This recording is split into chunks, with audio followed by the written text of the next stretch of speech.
It's your like defaults. Maybe not a lot of weight. Probably probably about 10 pounds lighter, ish, something like that.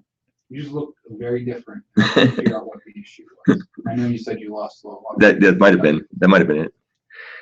Okay, let's see. We are live. Hopefully, we'll find out in a second how live we really are. Let me go ahead and open this up.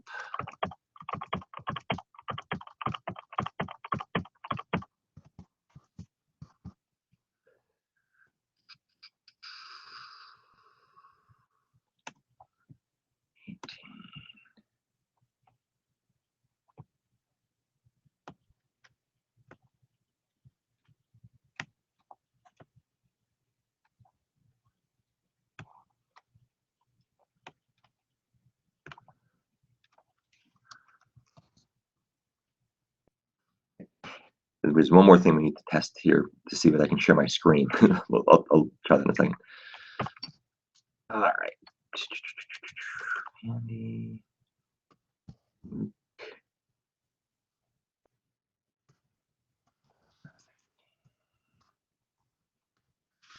All right.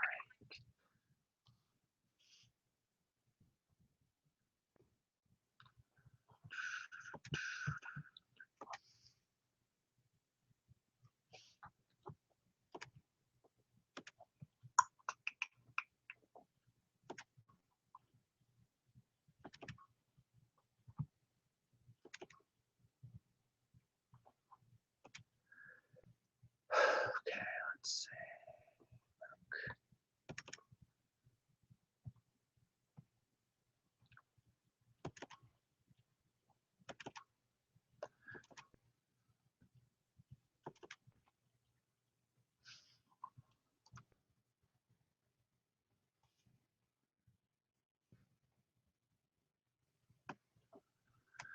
All right, let's take a shot at this. Just give me a second to try to share this. You just canceled? No. Because I just lost the video. Oh. No. Hopefully it'll come back. Yeah, there we go. Let me try to share the screen. We will share. Let's see. Well, let's try to share Emacs. That's a good thing to try to share.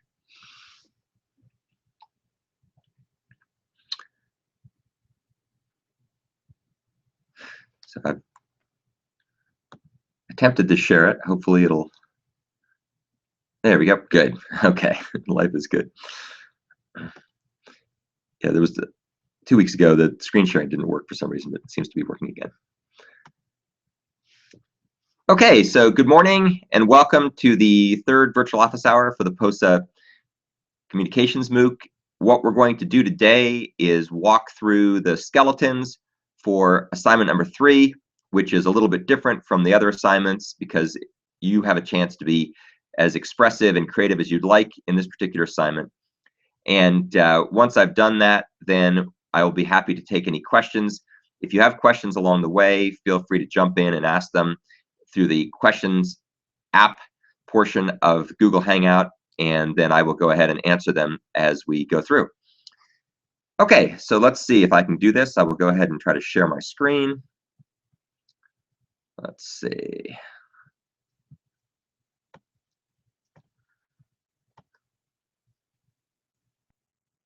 Oh, I know. I'm going to share my browser first. Okay. There we go.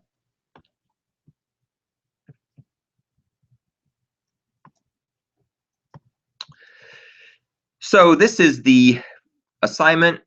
If you go to the my GitHub account, you will find all the material there. This is the index.html file that describes the assignment. I'll just walk through it quickly here. Basically, the purpose of this assignment is to give you experience using Android to make a weather service app. And you're free to create this entirely from scratch if you desire. There are some skeletons, which you're welcome to use, or you can do the whole thing yourself. Unlike the other assignments where you just submit a handful of files, in this assignment, you'll be submitting a complete project file with the Java code and whatever project, whether you're using Android Studio or whether you're using Eclipse. And so you can be as maximally creative as you feel inclined. The basic idea here is you're going to be using two Android bound services. One will use asynchronous AIDL two-way mechanisms. One will have synchronous AIDL two-way mechanisms. And you'll use this to obtain weather information from Open Weather Map, which is a web service that gives you weather information for various locations. In order to do that, you'll have to get the free API key, but that's not a real problem. You just need that when you make a request in the URL that you pass. Otherwise, you won't get any meaningful result back. Both of the bound services are going to use AIDL interfaces to specify the methods that you're going to need. And what you'll do is you'll end up writing the implementations of those things, and you'll also write the code that will call those methods. And that'll all be done with the model view presenter pattern mechanism. If you choose to do that, and naturally you're not obliged to use model view presenter if you don't want to either. Here are some of the requirements that you have to meet.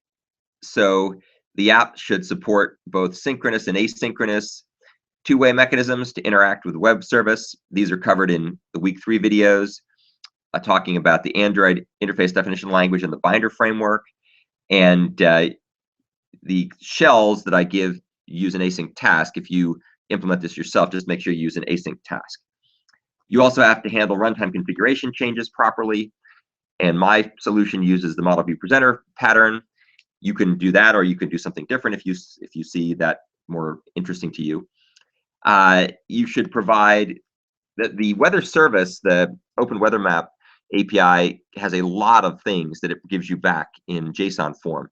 You don't have to implement all of them, just the ones that we use. And if you take a look at the code I provide, you'll see what's there. But you can go beyond that if you feel like it.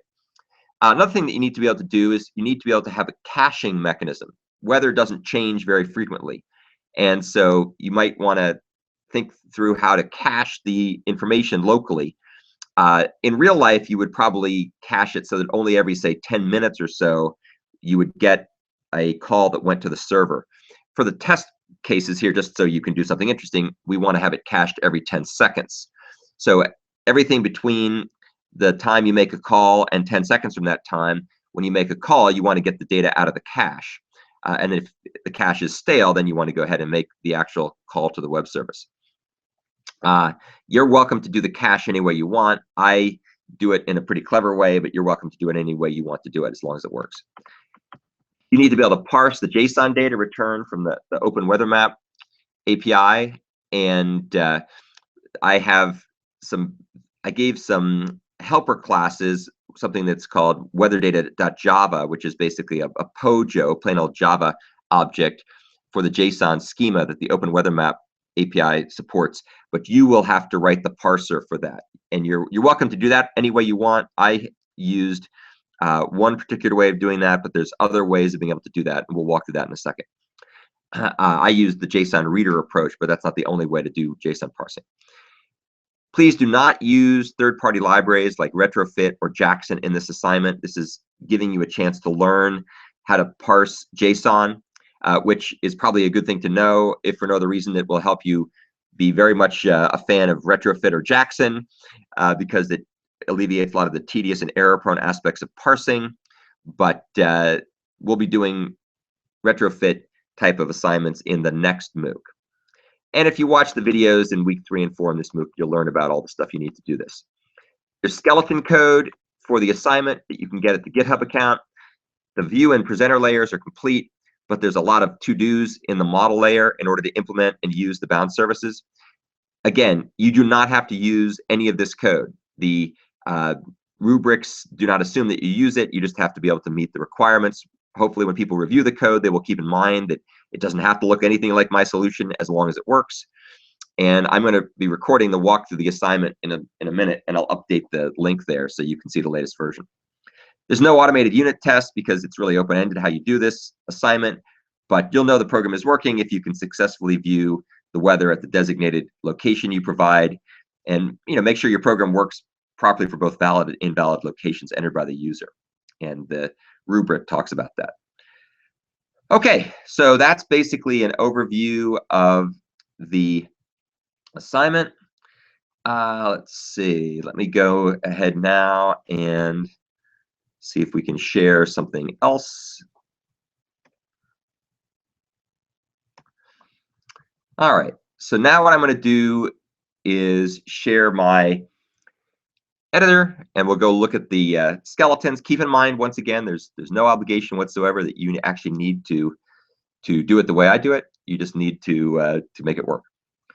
Here's the Android manifest file. We have a download weather activity. That's the one that is going to prompt the user to download things synchronously or asynchronously.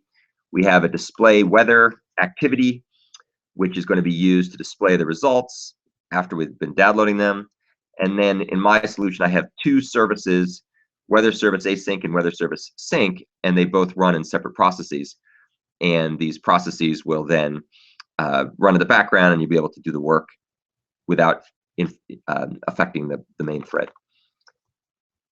Here's the source code. It's organized in the normal way. We always do it. We have the MVP file that defines the various interfaces that are required and provided. So required view ops, there's a method called display results, which the presenter layer can call back to the view layer to display the results after they've been obtained from the service, web service.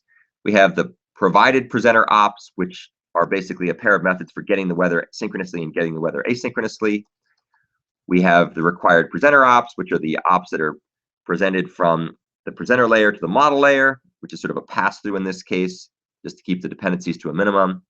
And then finally, here's the provided model ops. And in this case, they go ahead also and get the weather synchronously and asynchronously. So that's sort of the interfaces that are exposed using the MVC pattern. Here's the actual code for this stuff. This is the code I'm providing you, so I'm not going to go through it in great detail. It's kind of cool, and I encourage you to take a look at it to learn more about how it's structured. We have the download weather activity, which is a generic activity that's using the generic activity framework that we use for the model view presenter pattern. As you can see here, it is going to basically initialize the layout, find the edit text that's going to hold the URLs entered by the user, and then we're also going to go ahead and create the presenter layer by using the onCreate hook that we added to the generic activity framework, passing in the class we want instantiated to be the presenter layer and the view layer, so they're connected. When onDestroy is called, we forward this call to the presenter layer, which in turn can forward it to the model layer if it wants. And what we're doing here basically is we're indicating whether or not we're being destroyed because configurations are changing or not. If a configuration is changing, we don't want to actually tear down the connection. If you're just rotating the phone, you don't want the service to be disconnected from the model layer to the service. But if you're actually shutting down because the app is going away, because someone's decided to shut it from the task manager, for example, then we do want to go ahead and shut down the connection. Here's get weather sync. This basically hides the keyboard, puts the input into a canonical form, and then assuming that we were given a location that's valid, it goes ahead and gets the weather for the location. And that uses a call called get weather sync, which we'll look at in a second in the presenter layer. And get weather async basically does the same thing, hides the keyboard, canonicalizes the input, and then does an asynchronous call to the presenter layer. And we'll look at the presenter layer shortly. And once the weather data has been downloaded, it comes back in a weather data object, as you can see here, to display results. And assuming we got a valid weather data object, we go ahead and we make the intent. And this is the typical factory method approach. We make an intent that's going to put the weather data that came back into the intent as an extra. And then assuming that intent worked, we go ahead and start up the activity.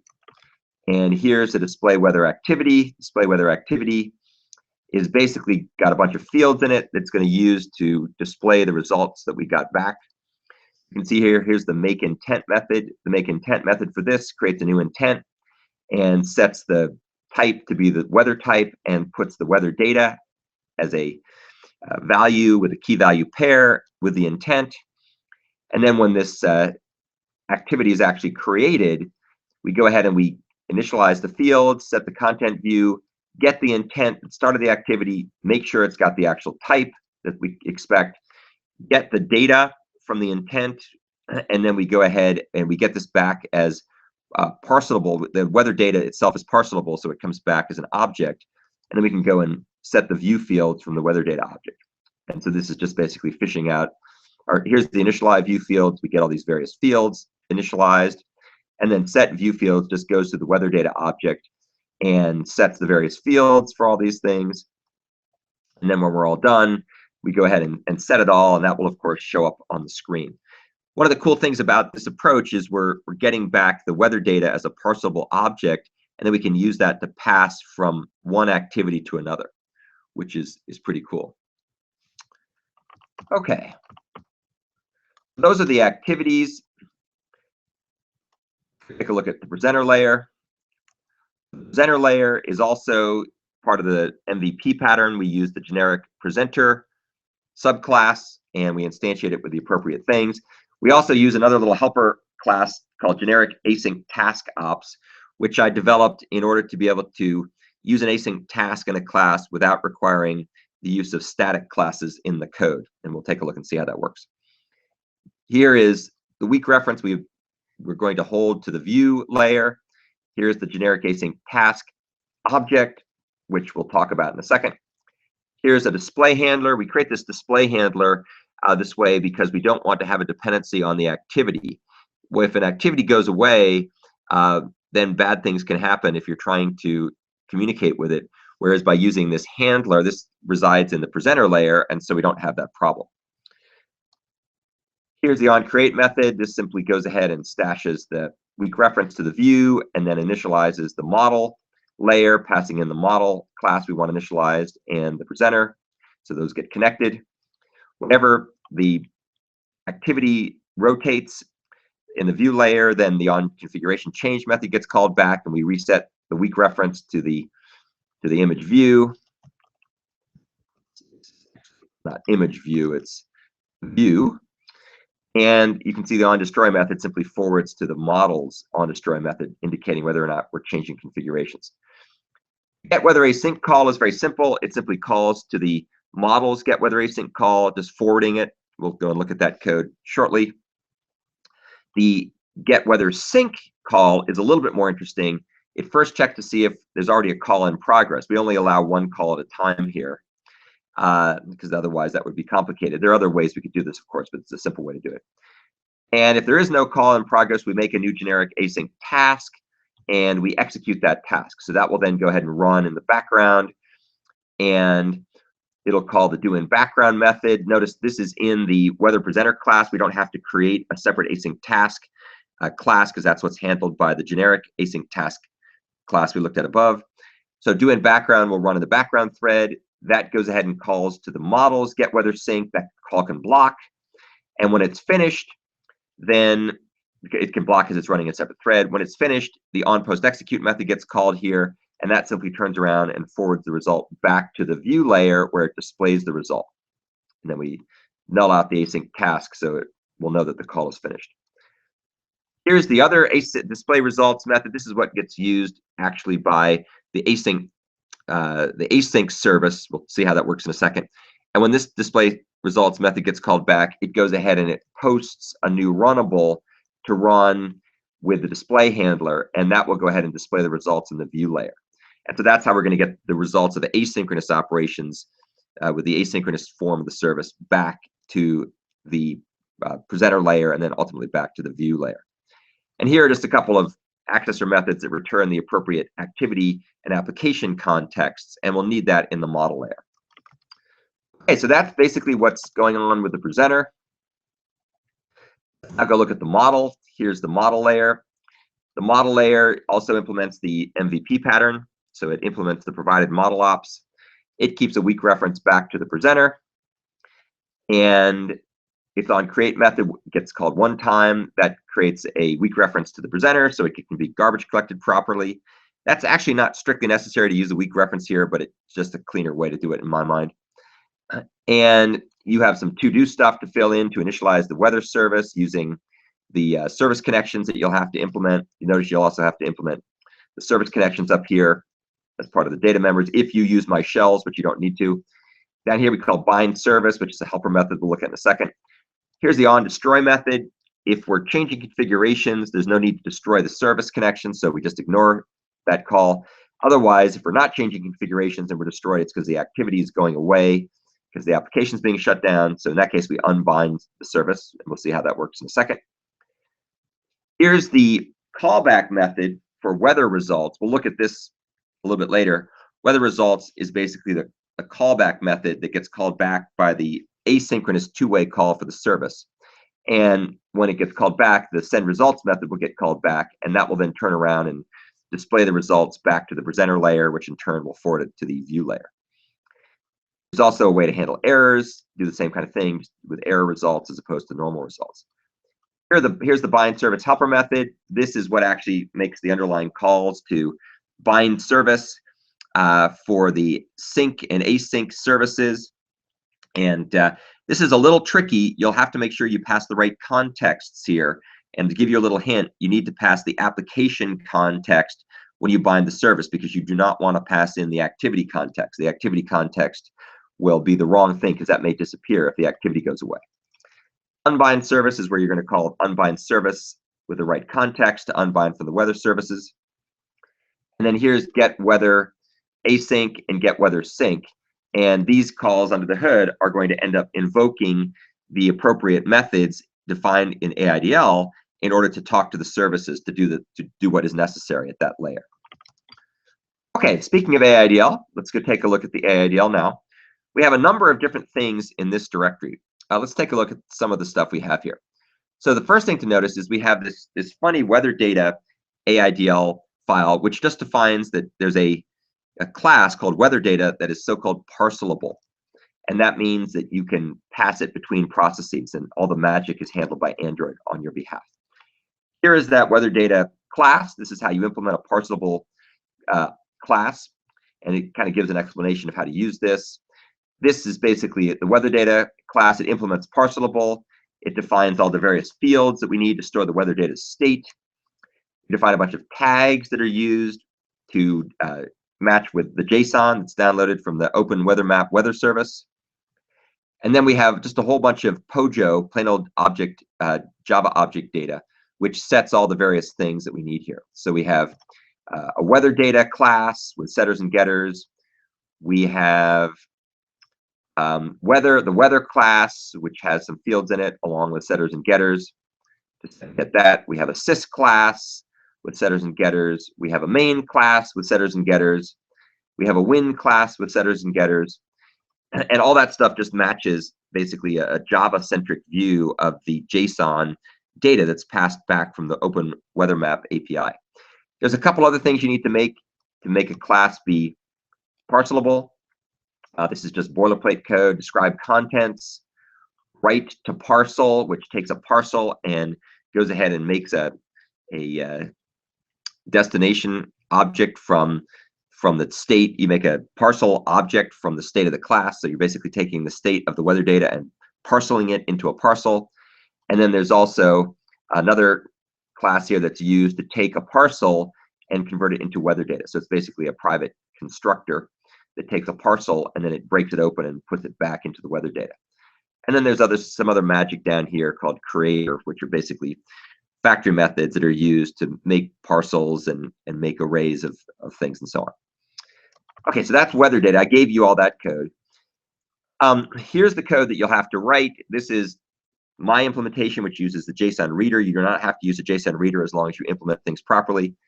And this basically will have the weather data JSON parser. And it has a bunch of methods that will basically read the JSON and crack open the input stream that comes in from the JSON, and then read it with the JSON reader to parse things into the various data types. So this is essentially the builder pattern that's building up the various elements of weather data element by element. So that's basically what you'll have to fill in if you follow my model.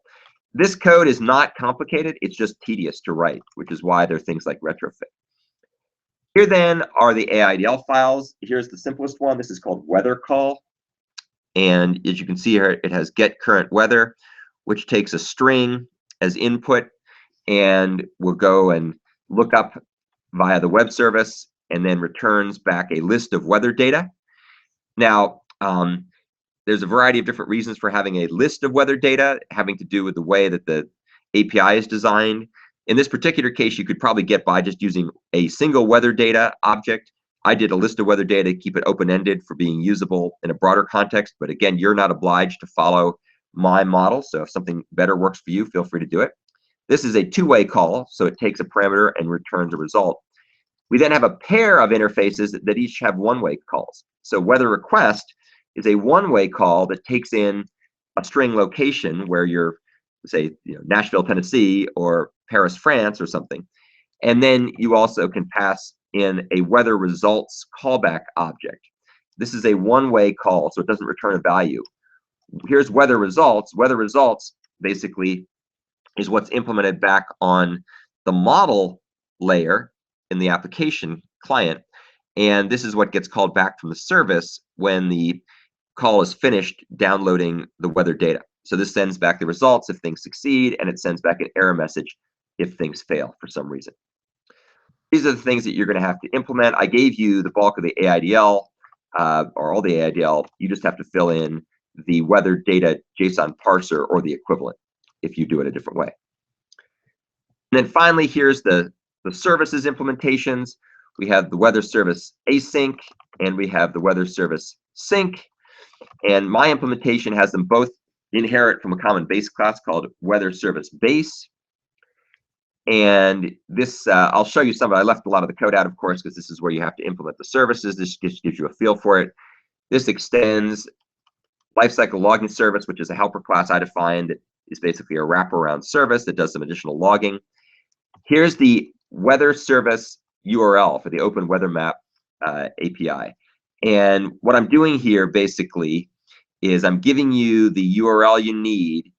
And the only thing you need to do here is you need to fill in the app ID that you get when you register for an API key. So you'll have some esoteric long string here that you put in there. And that'll be your way of indicating to the Open Weather Map API that you're using their web service validly. So that's going to basically work as long as you fill this to-do in. My default cache has a 10-second timeout. Here's my cache uses the executor service timeout cache, which is a helper that I defined. You're welcome to do something totally different if you so desire. Here's the onCreate method. Here's the onDestroy method. I leave those as to-dos. Here's the getWeatherResults method. This is the one that's going to check the cache to see if it's got valid data, and if it doesn't, it'll go ahead and call get results from weather service, which is this call here. If it does find it in the cache, it'll just go ahead and return that value from the cache. Here's get results from weather service. This is my implementation. You're welcome to change it as you see fit. The first thing we do is we go ahead and we make the URL for the weather service, which takes the weather service URL we saw earlier and basically appends the location to it. And we take that URL and then we make that into a URI to deal with the various goofy encoding semantics that are so complicated when you're dealing with URLs in Java. I don't know why this is so complicated, but this is sort of what you have to do. And by the time we're done with that, we turn that back into a URL. Then we can go ahead and open that URL to the appropriate weather map port, which should be baked into the weather map API URL.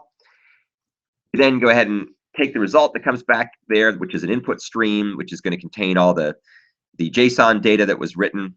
We make the new JSON parser, and then we go ahead and parse the JSON stream and get the return list, which, as you can see up here, is defined to be null because this is a factory, so it's going to make one for you.